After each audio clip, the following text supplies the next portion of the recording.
bandhiga buugta Hargeysa waxa weeye cilmi cusub ay xarunta keentay weeye ilaa iyo inka weyn sidoona ma dalalkii ka soo qayb galay buugaas ilaa iyo 12 sano ay jirtay halkan ay ka muuqataa taasina waxay dhashay buugta laga bilaabay Hargeysa waxay dhashay madrayaan لأنه واحد من البرنامج waxay dhashay in meel kasta laga burco laga bilaabo boog akhriska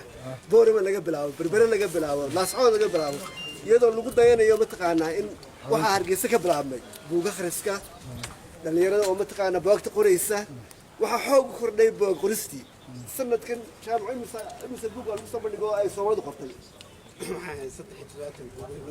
صدق ثلاثة بوجو أي دليل نقطتي أي نقص بلدك يعني وحياة عجائب كحكم بذا إن متقنا يعني عروتي أي برتي بوكريستي كدايتي سب وقت اللي قرأ وقت القرية وحكستوا كشكل متقنا ومتقنا نورش بوشدة سياسة كشكل يعني قاب كل سبورس كشكل يعني متقنا يعني خويس كمسلم جاي وحكشكل يعني متقنا يعني